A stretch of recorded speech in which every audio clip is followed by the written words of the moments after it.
www.attableek.com, the reviver of Iman. اور جب تک اس کی تھوڑی سی تفصیل سامنے نہیں آ جائے گی تو پوری بات سمجھ میں نہیں آئے گی. میں اگر آپ سے ایک سوال کروں کہ صحابہ کرام کو جو دنیا میں فتوحات ملی، عزت ملی، حکومت ملی، اقتدار ملا، پاور ملا، مقبولیت ملی، محبوبیت ملی اور سب کچھ ملا، وہ کیوں ملا؟ کیا خوبیاں ان کے اندر تھیں؟ کیا کوالٹی ان کے اندر تھی جس کی وجہ سے وہ واقعی دنیا پر چھا گئے اور انہوں نے دنیا کی تاریخ کو بدل دیا، دنیا کو بدل دیا؟ تو کیا جواب دیں گے آپ؟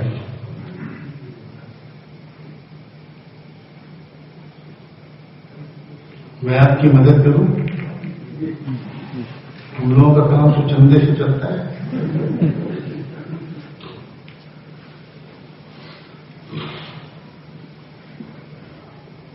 عام طور سے جواب یہ آئے گا کہ وہ تلاوت کرتے تھے، ذکر کرتے تھے، نماز پڑھتے تھے، اعمال صالحہ والے لوگ تھے.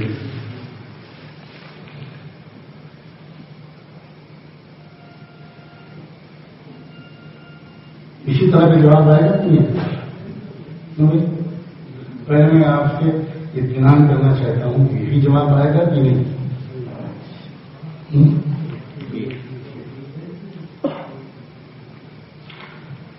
یہ جواب کوئی کیوں نہیں دیتا کہ وہ اپنے وقت کا بالکل صحیح استعمال کرتے تھے، وہ اپنا ٹائم ضائع نہیں کرتے تھے، وہ اپنا ایک پیسہ بھی برباد نہیں کرتے تھے.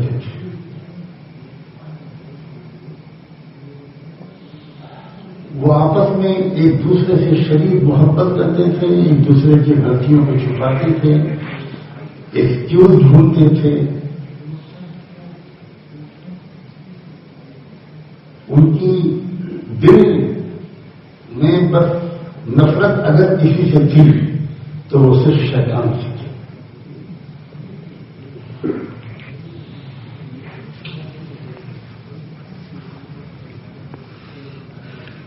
اسلام کچھ صرف اعمال کا مجموعہ بن کر رہ گیا ہے جو اوپر اوپر رہتے ہیں، ڈیپ انسائڈ پرسنالٹی کو چینج نہیں کرتے، شخصیت کو نہیں بدلتے.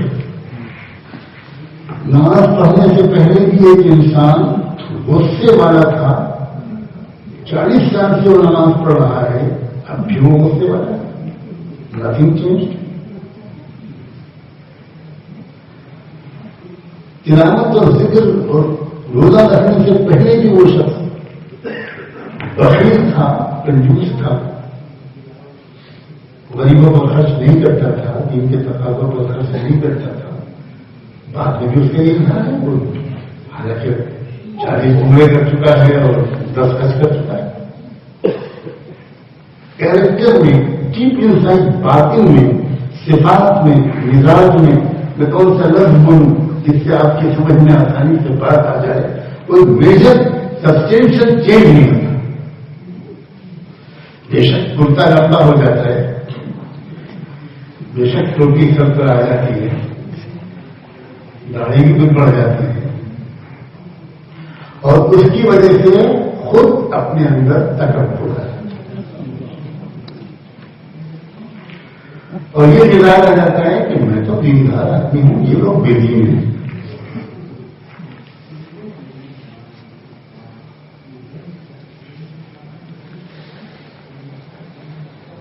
نمازیں بھی چلتی ہیں اور بھی اچھائیاں چلتی ہیں، لیکن ویکینڈ کے اندر اپنے سینکڑوں اپنے کمائے ہوئے پیسوں کو ویکینڈ میں ریسٹورینٹ میں کھانا کھا کر اور بازاروں میں گھوم کر اپنے پیسوں کو برباد کرنے کی غلطی بھی چل رہی ہے.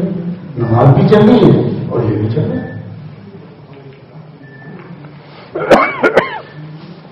کیا جو ہے اسلام کا اس ہے. ہم خدا کے لیے یہ سمجھیں کہ ہمارا بھی اسلام کو سمجھنا بہت ادھورا ہے. ہم ابھی تک ٹھیک سے اسلام کو سمجھیں. مجھے یقین ہے کہ یہ بات ہر جگہ لوگ ڈائجسٹ نہیں کر پائیں گے. یہاں کے بارے میں اچھی امید ہے اس لیے کہہ رہا ہوں.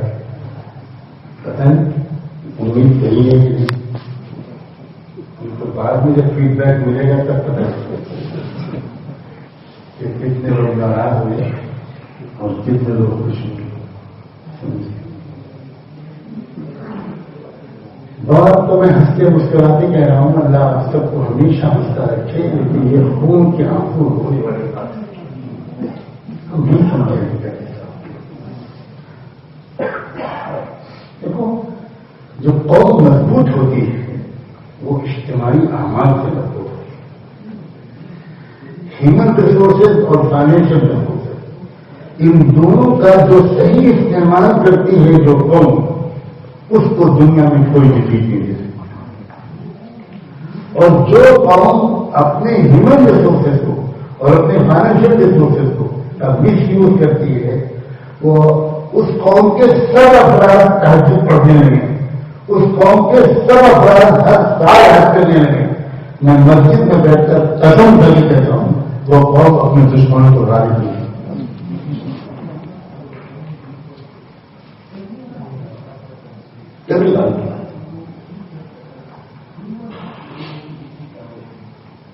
کچھ نیکیاں ہوتی ہیں انفرادی,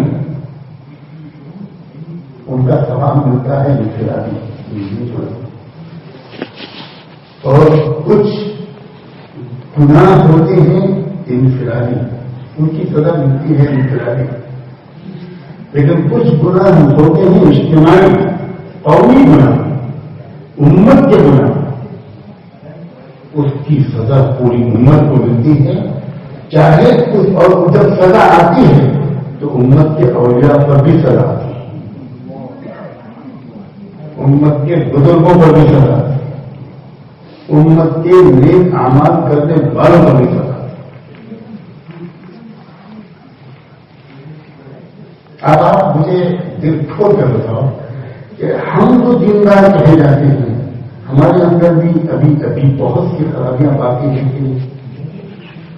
ہمارے اندر, ہماری فیملیز کے اندر, ہمارے بچوں کے اندر. اس لیے میں بہت محبت اور احترام کے ساتھ کہہ رہا ہوں کہ اتنے دیندار جو بن گئے اللہ کی توفیق سے, وہ تھوڑی سی کمی کو اور دور کر لیں. اسی لیے میں نے وعد پڑھی تھی یا جو الذین آمنوا ادخلوا فی السلم کافۃ.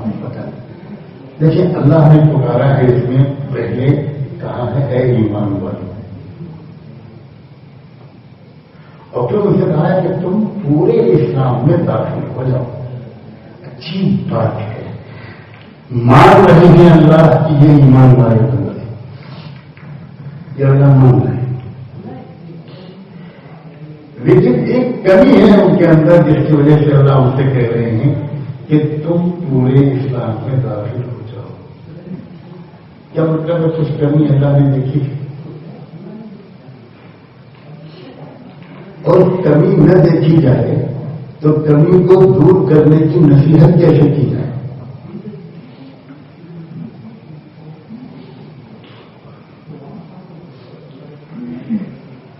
ہم اس بات کو سمجھیں کہ آج ہم کیوں اس قدر ذلیل قوم بن گئے ہیں. وہ حیثیت بھی ہماری دنیا میں.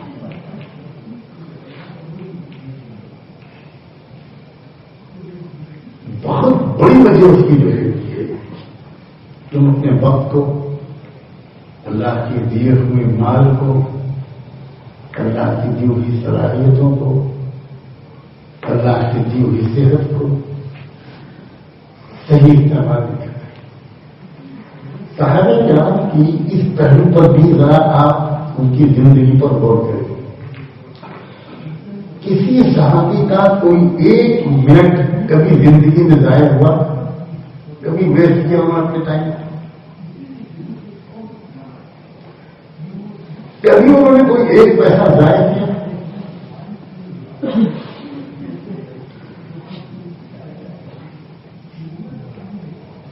اسلام زندگی کا سلیقہ سکھاتا ہے. اسلام زندگی کو اگنور نہیں کرتا.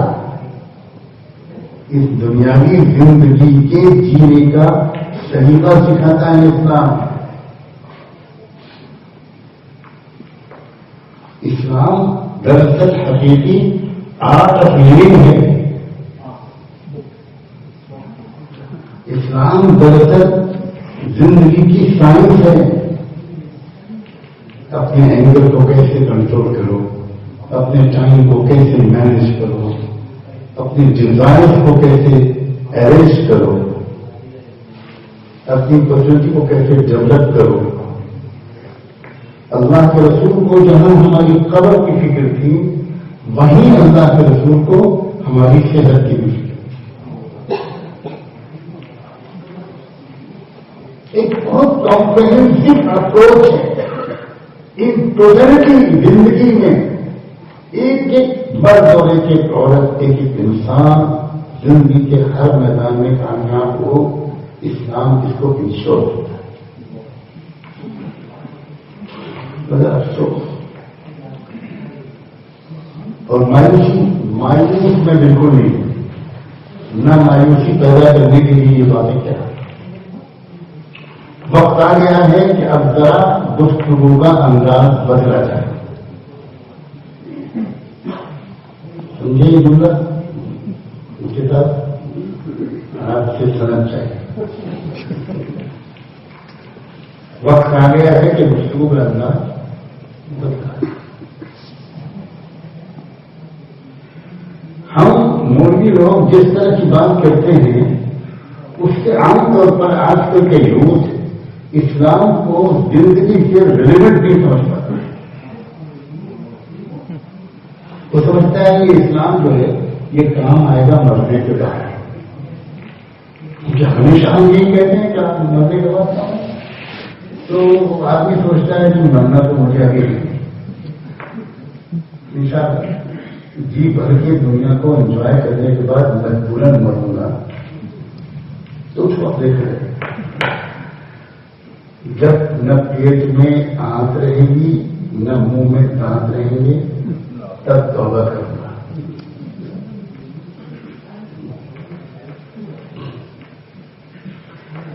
حالانکہ یہی تو خاص بات ہے کہ اسلام آخرت سے پہلے دنیاوی زندگی کو حسین, خوبصورت, کامیاب, لذیذ, مزیدار بنانا چاہتا ہے. میں تو یہاں تک کہتا ہوں کہ جس شخص کے اندر تقویٰ نہیں ہے اور جس میں اللہ کی محبت نہیں ہے, جس میں اللہ سے تعلق نہیں ہے, جو اپنے رب کو ابھی تک ٹھیک سے نہیں پہچانا, وہ تو دنیاوی زندگی کو بھی انجوائے نہیں کر سکتا. بالکل ہی.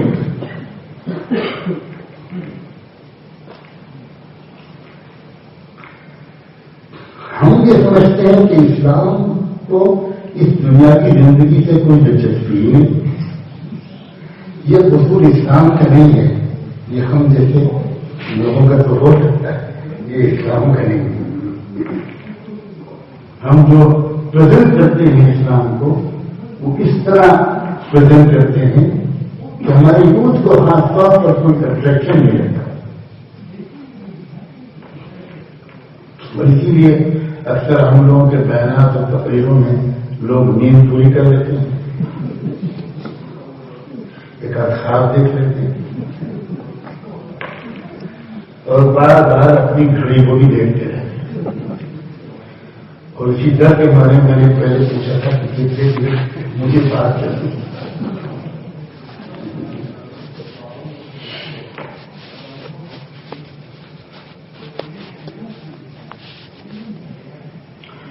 اب بتائیں, جو شوہر گھر میں میں داخل ہوتے وقت ہمیشہ مسکراتے ہوئے اور السلام علیکم کہتے ہوئے گھر میں داخل ہوگا، اس کے گھر میں جھگڑا ہوگا، اس کے گھر میں پیس کا، لو کا، محبت کا، افیکشن کا ماحول ہوگا کہ نہیں ہوگا؟ آج ہے ہم میں سے کوئی جو گھر میں جب جاتا ہو تو مسکراتا ہوا اور سلام کرتا ہوا جاتا ہو؟ اگر آپ سلام کریں گے تو شاید آپ کی وائف اگر پردہ کرتی ہیں تو جلدی سے دوپٹہ لے کے دوسرے کمرے میں بھاگے گی، لگتا ہے کوئی اور ایسے بھی آئے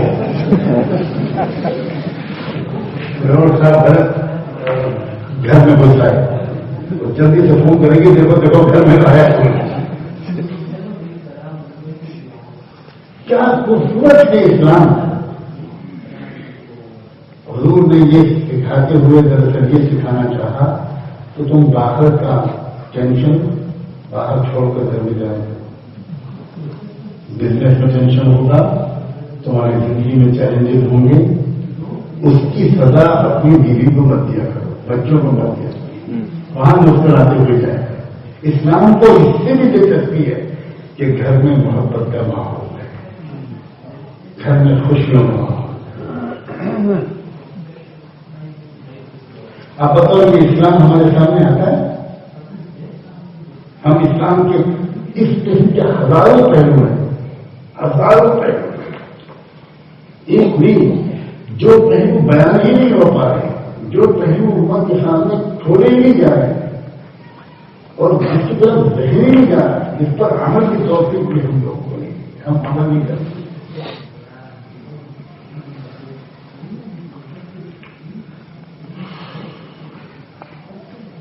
اسلام یہ کہتا ہے کہ آپ کے گھر میں کوئی ایسا کھانا پکے جس کی خوشبو نیبر کو ملے، پڑوس میں چلی جائے، تو اس کھانے کا ایک حصہ پڑوس میں ضرور بھیج دینا چاہیے۔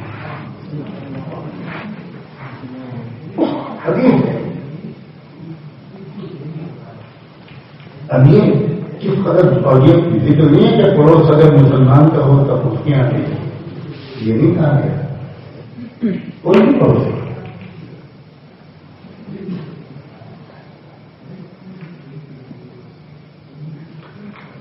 تو زندگی کو بہت آسان اور بہت خوشگوار بنا دیا۔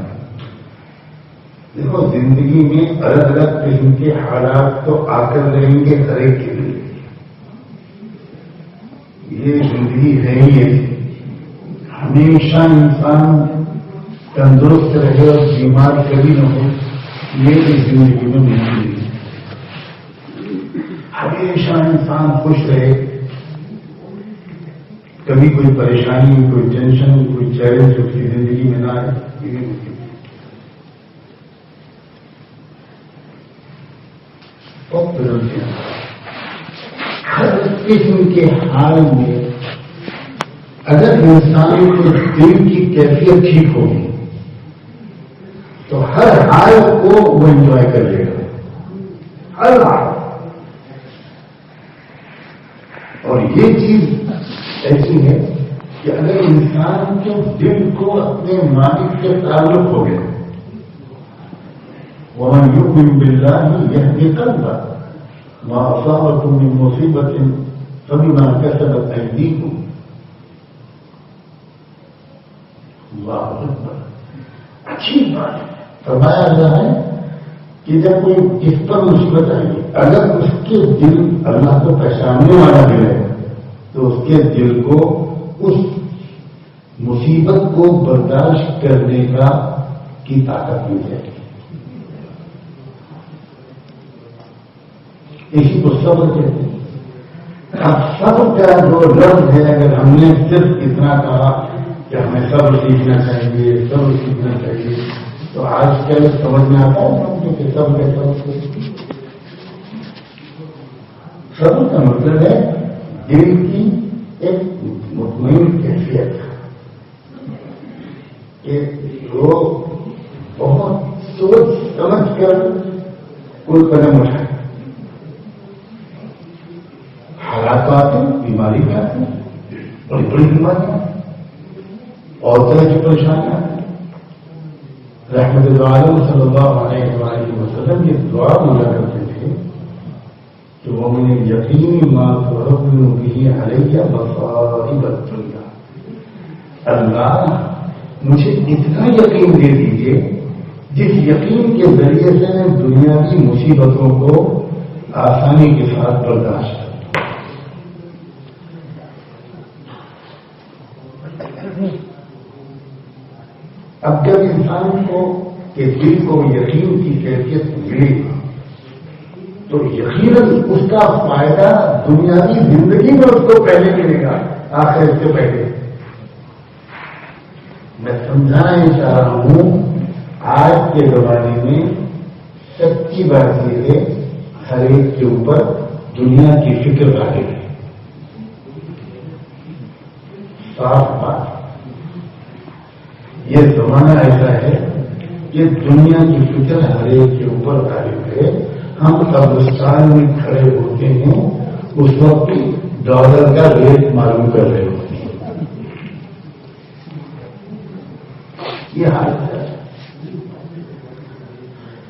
اس لیے اس دور میں اسلام کے اور دینداری کے دنیاوی زندگی میں جو فائدے ہیں ان کو بھی پہلے ایپیٹائزر کے طور پر بیان کر دینا مفید ہے. یہاں سے سمجھنا چاہیے ہمارے یہاں نہیں سمجھنا ہے. یہاں سمجھنا چاہیے اسٹارٹر کے طور پر ایپیٹائزر کے طور پر سمجھنا ہے. ایک شوق تو پیدا ہو جن کا اگر ایک عورت کے دل میں صبر کی کیفیت ہے, اخلاق اچھے ہیں, معاف کرنے کا مزاج ہے, آپ بتاؤ بہترین بیوی بھی عورت ثابت ہوگی تھی, بہترین ماں بنے گی کہ بہترین مدر ان لا بنے گی کہ بہترین ڈاکٹر ان لا بنے گی کہ تو جھگڑے جو ہوتے ہیں وہ ہوتے کیوں ہیں؟ اس لیے کہ مزاج میں صبر کی صفت نہیں, وہ کہتے ہیں جھگڑے اس وجہ سے ہوتے ہیں. اور کہا کیا جاتا ہے کسی نے کچھ کرا دیا ہے, اس لیے وہ پوچھتے ہیں کہ تو حضرت آئے ہیں انڈیا پاکستان سے, یہ کچھ میں پہلے کہتا ہوں مجھے کچھ نہیں آتا. حضرت تمہارا ریاض فرمایا کرتے تھے جب مجھ سے کوئی تعبیر کے لیے کہتا تھا کہ بھائی نہ میں عالم ہوں نہ عامل ہوں, میں نہ عالم ہوں نہ عامل, اللہ کے رسول کا سب سے ادنا امتی ہوں. یہ وہ بندہ کہتا تھا جس ذریعے سے اللہ نے کروڑوں کی آخرت اور دنیا سفر تقدیر بدل. یہ تو کہنے لگتے ہیں نا کہ یہ جھگڑا اس لیے ہو رہا ہے کہ کسی نے کچھ کرا دیا ہے. یہ کیوں نہیں کہتے کہ جھگڑا اس لیے ہو رہا ہے کہ ساس اور بہو کے مزاج میں صبر کی کمی ہے.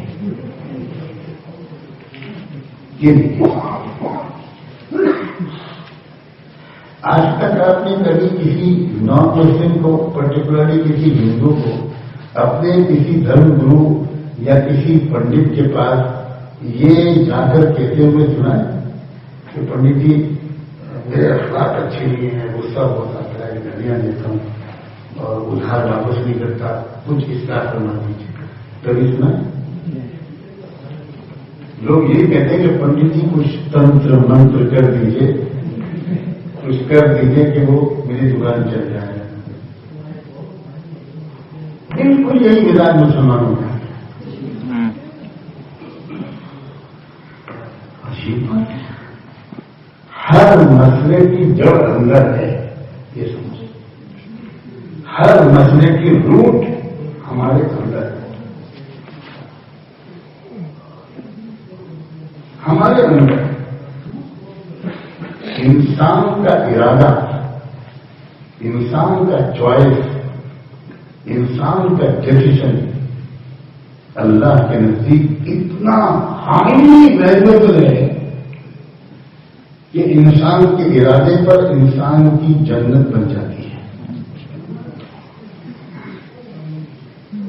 انسان کے ارادے پر انسان کو ہدایت مل جاتی ہے. انسان کے فیصلے کا اللہ احترام کرتا ہے. اللہ ریسپیکٹ کرتا ہے انسان کے فیصلے. من اراد الآخرة وسعى لها سعيها فأولئك كان سعيهم مشكورا. جس نے آخرت کو اپنی مراد بنا لیا اور اس کے لیے کوشش کر ڈالی، اللہ تعالیٰ کہتا ہے میں گارنٹی دیتا ہوں کہ اس کی کوشش کامیاب ہو گئی. انسان کے ارادے سے بڑھ کر کسی مخلوق کا ارادہ نہیں ہے. اللہ تعالیٰ بہت احترام کرتے. ہم سمجھتے نہیں کرنا ہمارے ارادے کا کتنا احترام کرتے، کتنا لحاظ کرتے. ہمارے فیصلے کرنا کتنا لحاظ کرتے. ہم اپنی حیثیت کو ابھی تک سمجھے نہیں اس دنیا میں، اپنی اسٹیٹس کو نہیں سمجھے. ہم ہیں کون؟ ہم اللہ کے خلیفہ ہیں. اللہ تعالیٰ نے کہا کہ دیکھو میں نے یہ دنیا بنائی، اب میں تم کو ایک لمیٹڈ پاور دے کر بھیج رہا ہوں. اب اس دنیا کو تم رن کرو، مینج کرو. میں جلدی انٹرفیئر نہیں کروں گا، میں صرف دیکھوں گا کہ کیا کرتے ہو. اللہ تعالیٰ جلدی انٹرفیئر کرتا ہے. کمال ہے اللہ تعالیٰ کے صبر کا. ہم اپنی بچی کی غلطی دیکھ کر فوراً چھوڑ دیتے ہیں، لیکن اللہ تعالیٰ دیکھتا ہے چھپاتا ہے.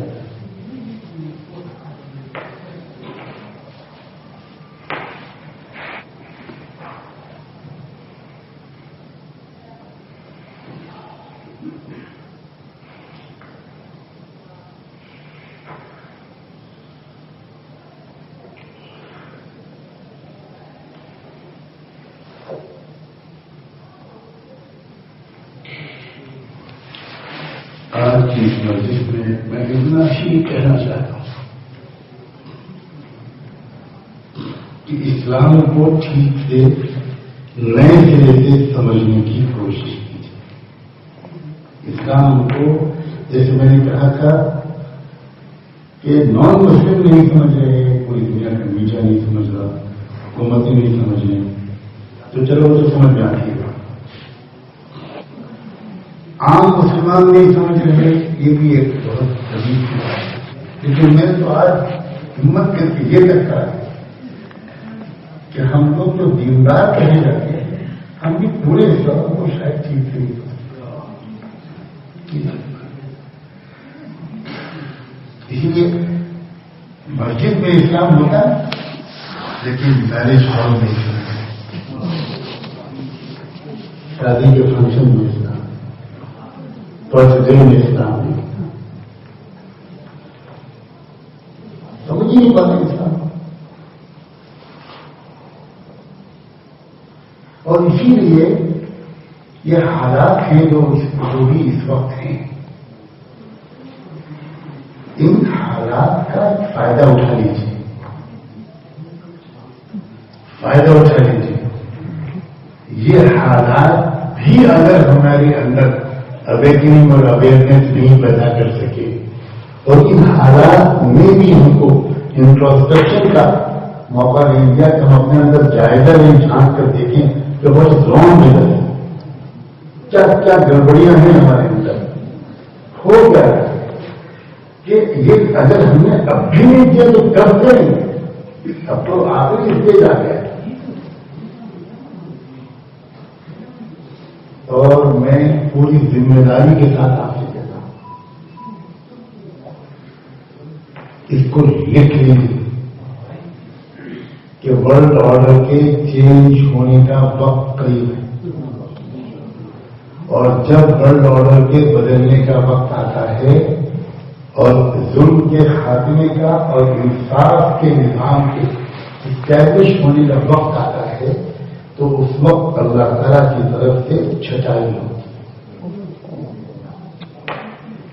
اس سے پہلے مومن منافق سب ایک ساتھ رہتے ہیں, بالکل بھیڑے بھیڑے رہتے ہیں, کوئی ڈسٹربیوش نہیں کر سکتے, نہ کسی کو حق ہے. لیکن جب وقت آتا ہے تبدیلی کا, نظم عالم میں تبدیلی کا جب وقت آتا ہے تو اس وقت مومنوں کو الگ کر دیا جاتا ہے اور منافقوں کو الگ کر دیا جاتا ہے. اور ہمیشہ مومن بہت کم ہوتے, بہت کم ہوتے, اور باقی سب بیل گزر پر کرتے. میں پوری یقین سے کہہ رہا ہوں چھٹائی کا پروسیس شروع ہو چکا ہے, بالکل شروع ہو چکا ہے. اور یہ جو کچھ بھی حالات ہیں یہ سب چھٹائی کا خدا بندی پروسیس ہے. اب یہ سمجھے کہ آخری دن چل رہے ہیں, آخری جان سے شاید پتہ نہیں بعد میں توبہ کرنے کا موقع بھی ملے گا. ایک بار جب اللہ تعالیٰ کی طرف سے چٹائی کر دی گئی اور کہہ دیا گیا لن تخرجوا معي ابدا ولن تقاتلوا معي عدوا, ایک بار جب کہہ دیا گیا تو this is point of no return. پھر نہیں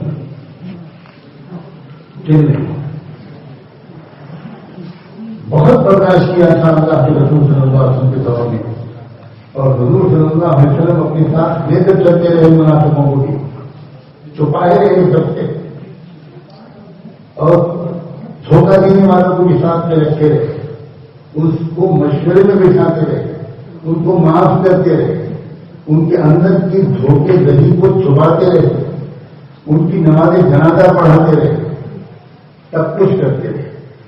لیکن جب 9 ہجری میں تبوک کا مسئلہ پیش آیا اور جو انتہائی ٹیسٹنگ ٹائم تھا, اور چھٹائی ٹیسٹنگ ٹائم ہی میں ہوتی, اور جب اس وقت چھٹائی ہوئی تو اس وقت اللہ تعالیٰ نے کئی 100 منافقین کے بارے میں یہ آیت اتار دی کہ اب آپ ان سے کہہ دیجیے کہ لن تخرجوا معي ابدا ولن تقاتلوا معي, تم اب میرے ساتھ کبھی اللہ کے راستے میں نہیں نکل سکو گے.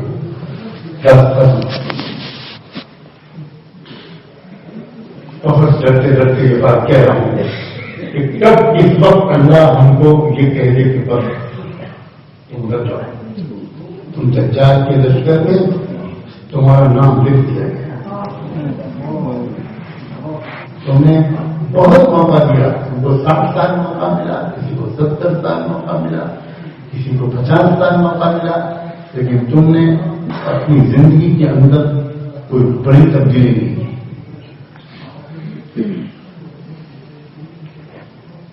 اس لیے ابھی لوگوں کی گزارش ہے کہ اللہ کے واسطے سیریس ہو جائے. صرف بیان سننے کی جو ہماری عادت پڑ گئی ہے, اور میں تو اب ڈر گیا ہوں کہ اس کا فائدہ زیادہ ہوتا ہے یا نقصان. کیونکہ ہم بیان سننے کو ایک مقصد سمجھتے ہیں. کبھی آپ نے ایسا کیا ہے کہ آپ کو بخار آ گیا ہو, کوئی بیماری ہو, تو آپ کسی ڈاکٹر کو انڈیا سے بلائیں اور کہیں بیان کریں ڈاکٹر صاحب ذرا فلو بہت پھیلتا ہے ہمارے یہاں, ملیریا ہوتا ہے, بیان کریں. اور ڈاکٹر صاحب نے بیان کیا کہ کون سا ماسکیٹو کی بائٹ سے ملیریا پھیلتا ہے, اور آپ نے بیان سنا, آخر مجھے میں خوب روئے, انشاءاللہ ملیریا ہوگا. آپ کو اس بیان کے نتیجے میں ملیریا سے آپ نہیں کر سکتے. ہمارا دین کے ساتھ کیا یہی معاملہ نہیں چل رہا؟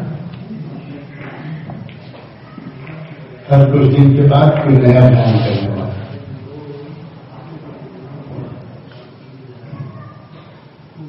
یہ بھی ایک بیماری ہے. اور کبھی بات میں کیا ہے، حالانکہ وہ خود بڑا بہتر اس سے کام نہیں کرے، اس سے کام بیان مقصد نہیں. توبہ کے لیے جھنجھوڑ دینے کی ایک کوشش ہے. ایک فکر پیدا ہو جائے کہ یا اللہ کیا کیا کمیاں میرے اندر ہیں. کسی گائیڈ کی تلاش میں آدمی نکلے، کسی کو رہبر بنائے اور اس سے پوچھے کہ یہ ہے میری زندگی کا کچا چٹا، آپ بتائیے کہ میں کیسے اپنے آپ کو پورے اسلام کے ڈھانچے میں لاؤں. یہ فکر مندی ہونی چاہیے. کیا کمی ہے میرے اندر؟ ہم کہتے ہیں نا وٹامن ڈی کی کمی ہے، کیلشیم کی کمی ہے، آئرن کی کمی ہے، سوڈیم پوٹیشیم کی کمی ہے. تو بھائی اسی طرح ہمارے اندر کیوں نہیں کہتے کہ بھائی تقوی کی کمی ہے، توکل کی کمی ہے، محبت الہی کی کمی ہے، آخرت کی فکر کی کمی ہے. کیا میری کمی ہے؟ اور ایک بار اگر اندر تبدیلی ہو گئی نا تو سب کچھ بدل جائے گا. اخلاق، معاملات، معاشرت، عبادات، نماز، سجدہ، رکوع سب بدل جائے گا اور اس دنیا میں جینے کا مزہ آنا شروع ہوگا. اس دنیا میں جینے کا مزہ آنا شروع ہوگا. شاید کوئی بھی بیان میرا ایسا نہیں ہوتا جس میں حضرت عبداللہ ابن عباس کا ایک جملہ مجھے یاد نہ آتا ہو کہ ان فی الدنیا جنتا من لم يدخلها لم يدخل جنت الآخرہ. اس دنیا میں ایک جنت ہے، جو اس دنیا کی جنت میں نہیں جائے گا وہ آخرت کی جنت میں بھی نہیں جائے گا. اس دنیا کی جنت سے وہی تو مراد ہے پیس انسائٹ، ایک بالکل قلب مطمئن، نفس مطمئنہ. دنیا کی جنت کا مطلب یہ نہیں ہے کہ اس میں کھانے بھرے ہوں. صحابہ کرام کے گھروں میں کھانے نہیں بھرے ہوتے تھے، لیکن صحابہ اس دنیا کی جنت کا مزہ لیتے تھے. اور وہ چیز آتی ہے اندر کی تبدیلی سے. اگر یہاں تک ہم پہنچ گئے تو وہ جو تھوڑی سی کمی ہے اس کو بھی دور کر دیں. پھر دیکھیے انشاءاللہ وہ پوری بات جو میں کہنا چاہتا ہوں وہ بغیر کسی کے کہے آپ کو خود اپنے اندر کے ایکسپیرئنس سے سمجھنا چاہیے. اور تب آپ سمجھیں گے کہ یہ شخص جو آیا تھا فقیر یہ کیا کہہ کر چلا گیا. جب آپ خود اس کے لطف لیں گے، اس کا مزہ لیں گے، بستر پہ لیتے رہتے ایک دم سے آپ کو اللہ کے رسول کی یاد آئے گی. ایک دم سے آپ کے اندر کسی کیفیت ہوگی جو کوئی نہیں دیکھ پائے گا.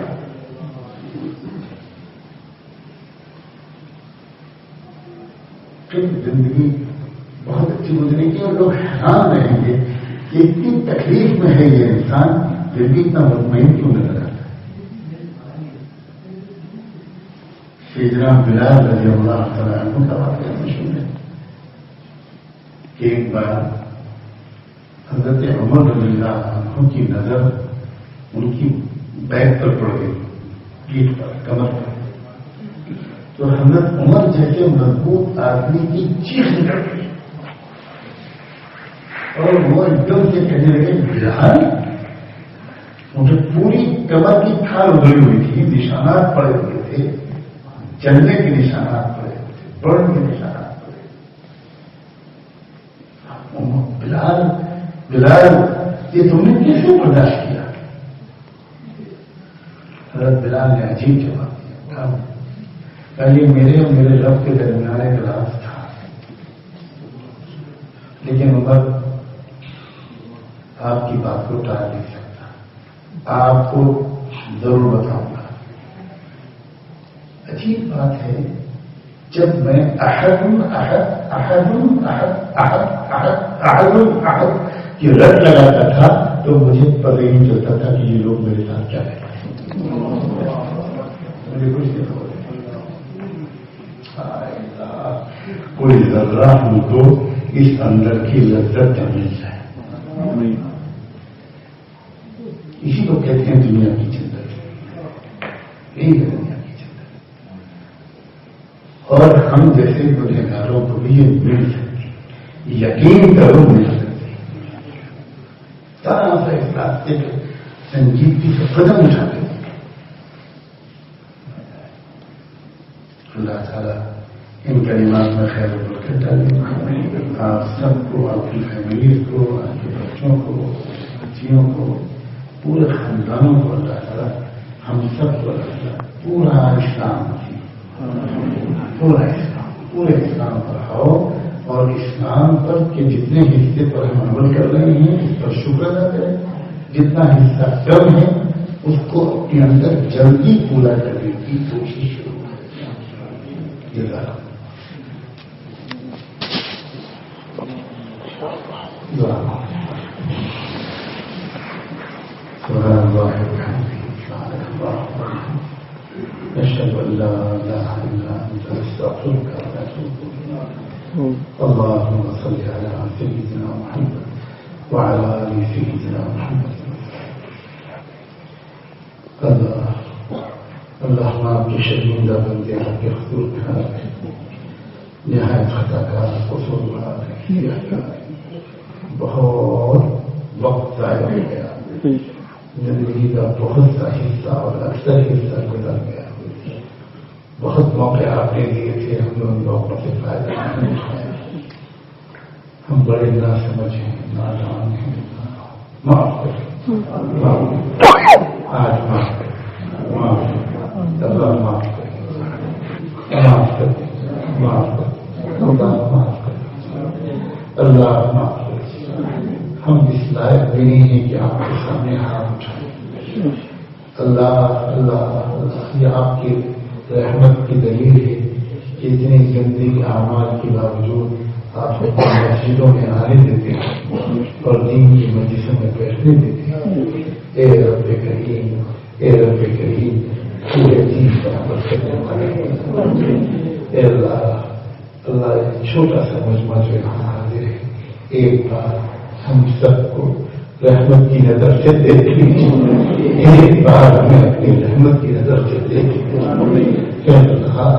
اللہ اگر ماں بچے کو پیار کی نظر سے نہیں دیکھے گی تو کون دیکھے گا؟ اگر رب اپنے بندوں کو اللہ رحمت کی نظر سے نہیں دیکھے گا تو کون دیکھے گا؟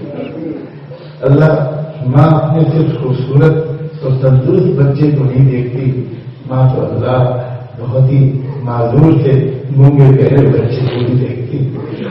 اللہ بلکہ ہم نے تو یہ دیکھا کہ گونگا بچہ بیچارہ اپنی ماں کو ٹھیک سے پکار بھی نہیں پاتا, خالی منہ کرتا ہے اور ماں اس کی طرف زیادہ تیز لپکتی ہے. اللہ آپ کے قسم ہم بس اس گونگے بچے سے بھی زیادہ معذور ہیں. اللہ ہماری طرف رحمت کی نظر سے دیکھیں, ہماری کمیوں کو دور کر دیں. اللہ ہماری کمیوں کو دور کر. اے رب کریم, اس مجلس میں نہ جانے کتنے صالحین بیٹھے ہیں, کتنے ایسے لوگ ہوں گے جن پر آپ کی نظر کرم ہوگی. اللہ اللہ اس میں ایسے کتنے نوجوان ہیں جو بڑی ہمت کے ساتھ اس ماحول میں اپنے آپ کو گناہوں سے بچانے کی بھرپور کوشش کر رہے ہیں. ایسے ہی کسی نوجوان کی آنکھوں سے شرمندگی کا آنسو نکل رہا ہو تو اسی آنسو کے تو خیر اللہ ہم سب کی مغفرت کرتا, ہم سب کی مغفرت کرتا, ہم سب کی مغفرت کرتا.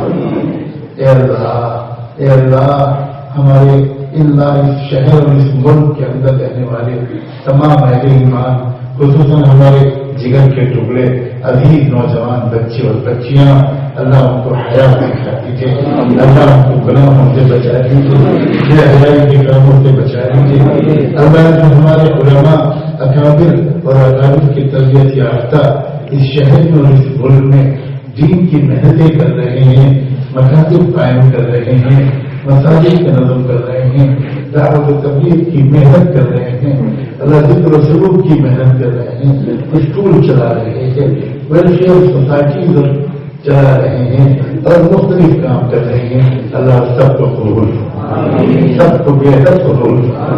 اللہ ان بوڑھے علماء کی زندگی میں نوجوان علماء تیار کر دیجیے، تقوی والے، تواضع والے، خاکساری والے، اخلاص و تقوی والے علماء تیار کر دیجیے. اے رب کریم، اے رب کریم، اے اللہ، بار اس حادث کے ذہن میں آتا ہے افریقہ کا بر اعظم وہ خوش نصیب بر اعظم ہے جس پر سب سے پہلے خاندان نبوت کے ایک فرد کا قدم پڑا تھا. رحمت عالم صلی اللہ علیہ وسلم کی صاحبزادی حضرت رقیہ کا قدم اسی بر اعظم پر پڑا تھا. اللہ اس قدم کی برکت سے، ان مہاجرین کی برکت سے اس پورے بر اعظم کو ایک بار پھر امن و اسلام کا مرکز بنا، امن و اسلام کا مرکز بنا. اور یہاں جو علماء، جو صلحاء، جو دوسرے نوجوان اللہ جو دین کے مختلف کام کر رہے ہیں اور غریبوں کی خدمت کی پروجیکٹ چلا رہے ہیں، اللہ سب کو قبول کرنا، سب کو قبول کرنا، سب کو کامیاب کرنا. اے رب کریم، اپنے کرم سے اس حاضری کو، مجلس کو قبول فرما.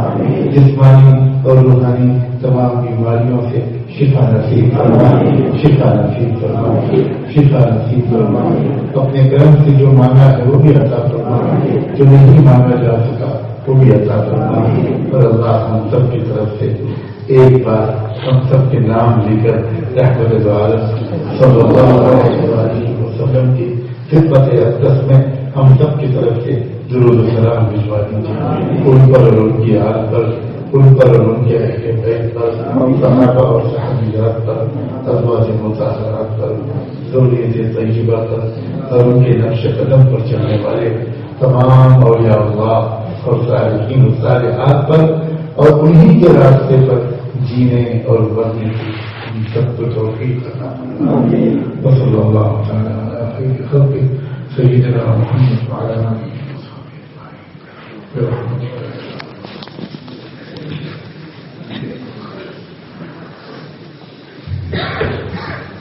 www.attableek.com, the reviver of